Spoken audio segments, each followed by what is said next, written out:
everybody, it's Debbie here. Welcome back to my channel. If you're new here, then thank you so much for joining me today. And if you are a returning viewer, welcome back. I'm glad you're here. I appreciate all the support that you give to my channel. You guys are amazing. So I'm working on a different little project today. I haven't made one of these for years, and I am making myself a journal. So for me, I'll show you how I do mine and how I get started. So for me, I first choose what I'm going to use to make my cover. Now this, I wasn't very careful when I cut this, but I cut the inside of this book out when I made those stacked farmhouse books for Christmas for my decor. And on this one, I got a little heavy-handed with the knife and I cut through. But I love this cover still.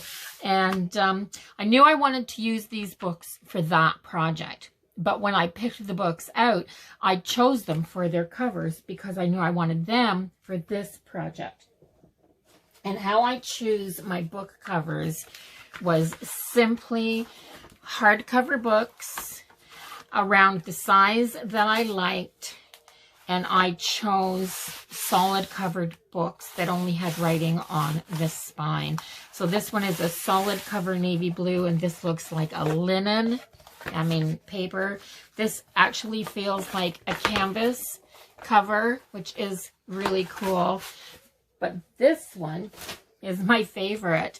And this just looks like homemade paper. Now, I don't know if you can see all the little specks and what have you in this, but it's flat. It's a flat color. It's not a shiny surface. I'm going to be able to glue on this, gesso on this, do whatever I want on this. I can reinforce and fix the spine. I can fix this cutting mistake here. That's not a problem at all.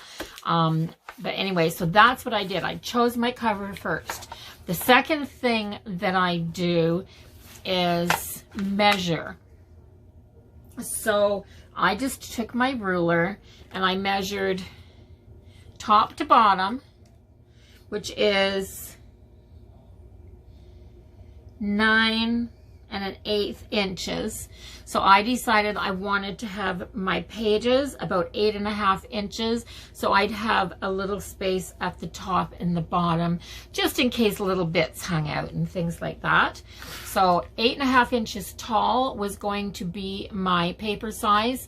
And that in itself is a bonus because regular printer paper is 8.5 by 11, and which meant that anything that was like that, I didn't even have to cut one way.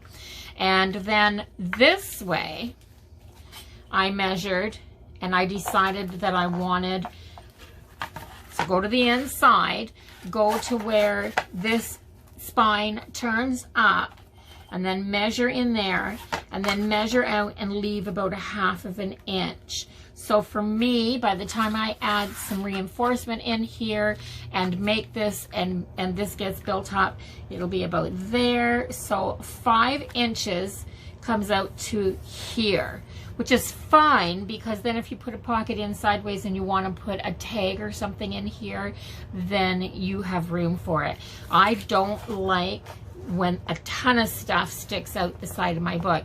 I can have a little bit of lace and stuff like that sticking out of there, and I don't mind, or a string sticking out of there, but I don't like my papers sticking out of there.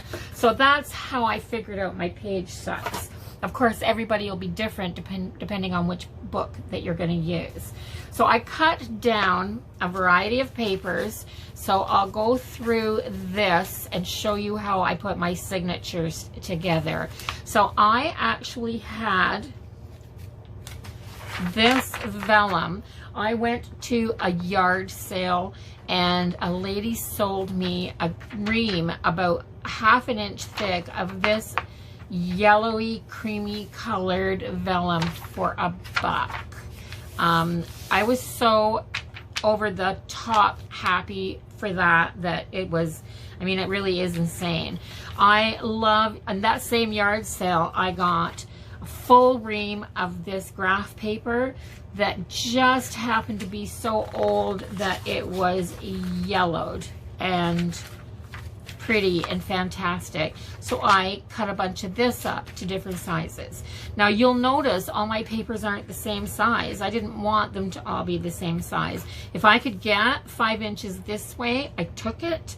If I couldn't get it if I couldn't get the height this way or this way, it didn't bother me one little bit, because all I was doing was using that 8.5 by 5 inches as my largest measurement. They couldn't be bigger than that.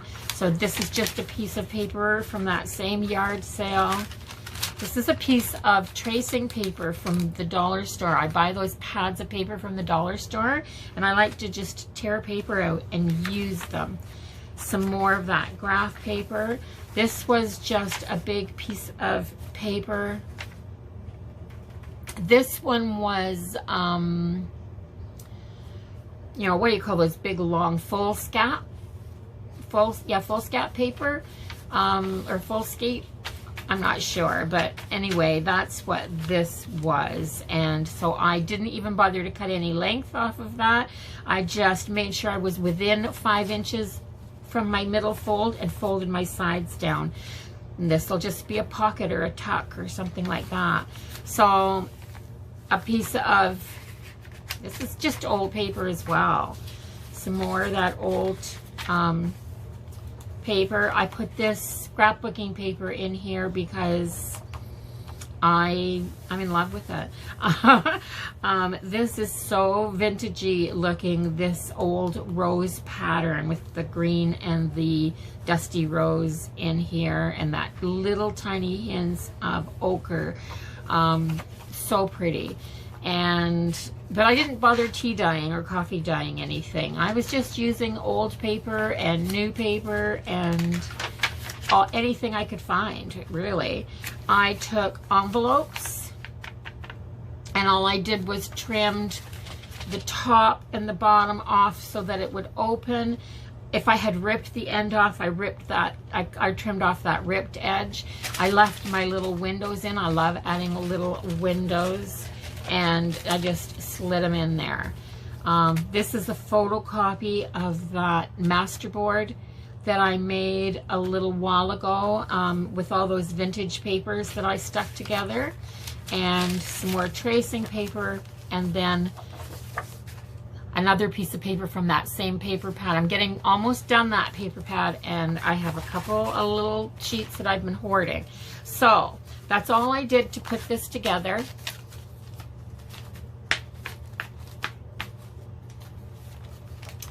When I put this together, the next thing that I do is I go through and I make sure that all my papers are either close to the bottom or close to the top.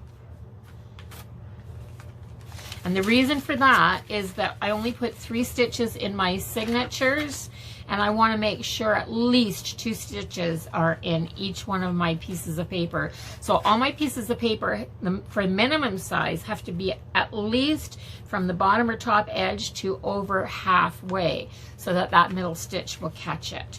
So that's all I do when I put them together. I do that, make sure it's all together, and then I just tuck everything. I make sure everything is tucked in like this so that my largest pieces of paper are running on the same edge, running at the same length, or however you want to say that. And that's as simple as it gets. So once I've got to this point, I am going to take this clip and put it here. And I'm going to take another one and I'm going to put it here, and it'll keep all these papers together. So that's it. I have a signature put together. Now, I've done 2 of these signatures. So this is the first one.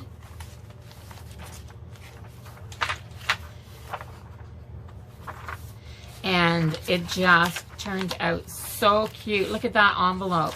So once that part came off of that envelope, I have this funky little edge here. And I don't mind that. I may round these little corners, but I don't mind that at all. Now these really thin pieces in both signatures, I've put 3 together. So I can either gesso these to make them stronger. I can add Mod Podge to them and let them dry to give them a different texture, or I can simply glue them all together to make one single sheet that I can use to put some form of art, or I can collage on, or something like that. So this journal for me is for many different things. I've added just ordinary binder paper. This is an old piece that came from, I forget where it came from, but it's an old piece and it'll make a great journaling page. It's yellowed and I love that. This is a brown envelope. But see, all my signatures are stitched in at least 2 spots so that I don't have anything, you know, moving around because it's only got on 1 thread. So yeah, so that's what the other one's going to look very similar because I used a lot of the same paper. In fact, what I did was when I put these together, I actually stacked all my papers together and then I took the middle mark, pulled them apart, and I threw a piece of vellum on the front and the back, or on the front or around the outside of each piece. So I'm going to show you how I sewed this. It is so darn simple. The first thing you need, and how I do mine anyway, is a phone book. Second thing you need is your signature. And then I've been using this for as long as I can remember. I think I bought this roll of butcher's twine. I think I bought it at the grocery store. I think I bought it 5 years ago or more. And it was to make traveler's notebook inserts. So I'm going to take this length. I'll show you how much you need. I'm going to take this length plus a tail. So I've got a good tail. And then I'm going to do the same thing again. And I've got a tail. And then I'm going to cut that. That's all I need for that. Then I need my darning needle. Oh my goodness, I just dropped my darning needle. There. Don't need to lose that in the carpet. Here, let me set that there. So I use a darning needle because it has a blunt end here. And when you're sewing, you're less likely to actually go through your thread when you're sewing, because you don't want to do that. That's going to bind your, any kind of twine you use. If you go through it when you're sewing, you're going to bind it up. So I'm going to thread my needle. Oops, with all the strands. Let's see, there, pull that through. Oh my gosh. Yeah, sometimes it's harder than it looks, eh? So, thread my needle, and I'm just going to pull it like this. I'm not going to pull it all the way through, and I'm not going to knot it. But I'm going to set it right there, and I'm going to turn my foam book so that it's laying across in front of me. I'm going to take my signatures. Let me take these. So, when I put these clamps on here, what I want to do first is make sure that all my pages are sat right in the spine, right down the spine. The best way I found for me to do that is to, move that down a little bit. So the best way I found for me to do that is to take my ruler, put my pages in the spine of my foam book, hold it down with my ruler, and then clamp this. I should be able to hold that now. There. So I can put a clamp here. Hold it and don't let anything move. It's not as hard as I make it look. And then clamp it there. And now I've got a nice, good, tight spine. And I still need this, and I'll show you what for. I'm going to put this back in here. And I'm going to use this for a pokey tool. It's just a compass, but it has a nice sharp needle on it. And I'm going to eyeball this. You can measure this. You can look up how to stitch things together, and you can do it different than I do it. I do it the easiest way I think that there possibly is to do it. I'm going to take my pokey tool, I'm going to eyeball my middle, and I'm going to put my pokey tool right in the middle. See how it's right in the middle? And I'm going to poke right down through until I hit my hard surface. And I know I've gone through my phone book. That means I've gone through my spine. And because I put the phone book there, I've got lots of wiggle room. And that's what I'm going to do. I'm just going to give this a little wiggle so that I have a hole that's big enough for me to get my needle and thread through. Then I'm going to come up to the top. I'm going to come back about an inch or an inch and a half, anywhere from an inch to an inch and a half. And I am going to do the same thing. I am going to poke down through and give that a little wiggle. I'm going to come down the same distance from this side. I'm just eyeballing. I don't care if it's perfect. I'm making this for myself, and I'm going to give that a little wiggle. So you've kind of made a nice sized hole on the outside and on the inside by just giving that little bit of a, a little bit of a twist to that needle. Then I'm going to take my darning needle with my twine on it. I'm going to put it in the middle hole. Now feel free to slow this down or rewind it and watch this part over again if you didn't catch it. But put it down through the middle. Pull it out the back. And then pull it until you've got a tail. I like to leave my tail so that it's like down to the end of the book. So a good sized tail. Then I'm going to go either end, it doesn't matter, but you're going to go to an end and you're going to go, sometimes you got to wiggle that needle to catch all those pages, but you're going to go through to the inside. Now you're going to pull this. Let's get it on. Oh, I'm all caught around that, but let's pull it tight and let's pull this back so that we have our nice long tail. You need a nice long tail there. Okay, so that's nicely pulled there. Now I'm going to leave. I need two hands to kind of show you here. I'm going to take this tail and I'm going to move it to one side. I am going to take my needle. I am going to go all the way to the other end. I'm not going to go back through that middle hole. I've seen people do that and I don't like that way. I go all the way to the other end, put it through there, go to the back and pull it. Now remember, you've got this tail on this side. You've got this going all the way across. You're going to go back to the back. And now you're going to make this stitch. You've already got this one here. You're going to make this stitch. So you're going to go back to that middle.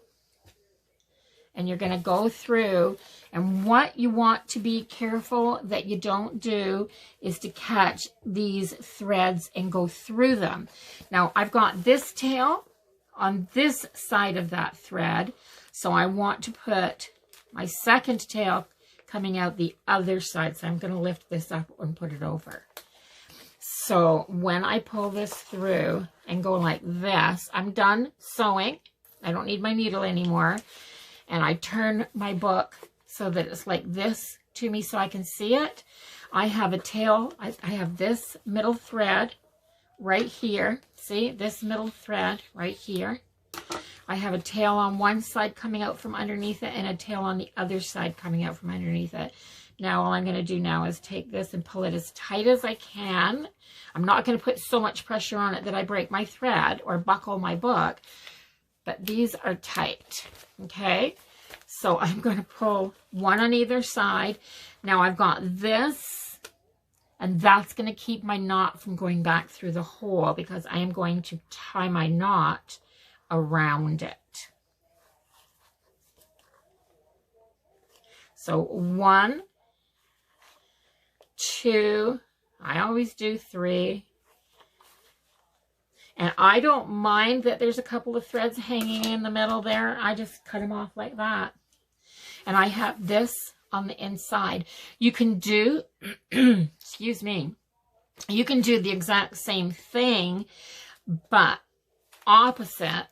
Start on the outside and go through the middle, and then to the end and to the other end, and then back through the middle, and you can have your tags coming out the back, and then that way you can tie those and leave them dangling, and you can put something on the end of them. But I don't do that. If you're just making a signature like this and you want a dangly there, that's a good way to do it. So I've made these 2 signatures. They are really cute. And I'm ready for my cover, but my cover will be another video. So I'm only going to do the signatures this week. So I have these 2 signatures, and I think they are really awesome. Now this one, I'll do a flip through. This one, I put this scrapbooking paper underneath the vellum right here because I absolutely love this. And I just think this is just going to be the front of my, this is just going to be the front. I'll start here. So this will be my first signature. And then I'll go through them this way. So that'll be my first signature. This is my last second signature. And when I put these in my book, I'm going to get the cover again just to show you. But when I put these, when I sew these into here after I've done my cover, I can sew these into my cover. And after I've done that, put them nicely there. So see, I just want to see if you can see that. So see how they open up like that and they want to push that book open. You don't want many more pages than that in a book. Now to me, if I take these and hold them flat, they're about, they about half fill this. Can you see that right there? So they're about, that's what I judge by. I don't want these to much more than half fill this. When I set it like this, I want this to go down a little bit because when I'm done working in here, this is going to be massive and I'm going to have a tie on here to keep it closed. And you don't want it to start out that way because you want room to work in your journal. So if you want to work in your journal along with me, I'm going to start doing my journaling probably once a week or at least once every 2 weeks. And if you would like to journal along with me, then go ahead and make yourself a couple of signatures. You're using whatever papers that you like.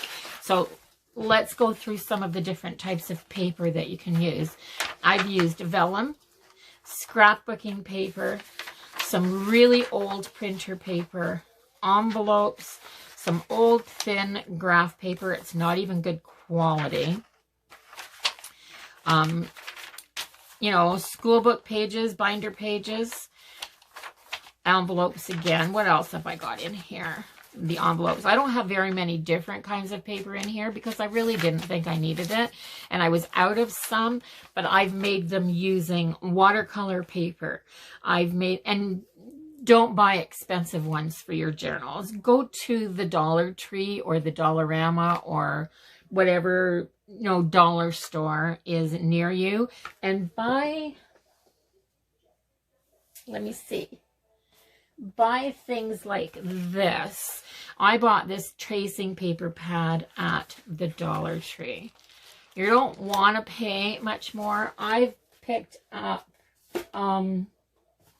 I've picked up watercolor books, like little watercolor books with watercolor paper. You could use book pages in here. You could use sheet music in your pages. You could use doilies. You know, you could use paper bags. So say, I don't have a really big paper bag here, but say you had a nice big paper bag and you wanted to fold this in half and trim one piece off. This could be one of your sheets in here. You know, use your imagination. It's your book. Put in whatever you want. So I think that's it. That's all I'm going to show you for this week. I'm going to decide how I'm going to do my cover, and I will bring that to you next week. So today's Wednesday. I'll get this posted right away. I will show you next Wednesday what I'm doing with the cover. So that's it. If you liked this and you like this idea, give it a thumbs up. Don't forget to comment, share. By all means, if you want to come back next week and you want to keep following along with this project and what I've decided I'm going to do with this, and you want to make one, go ahead and subscribe to my channel if you're not already, so that you can follow along. And have a really great week, everybody. Happy crafting, and I will see you all in the next one. So bye-bye for now.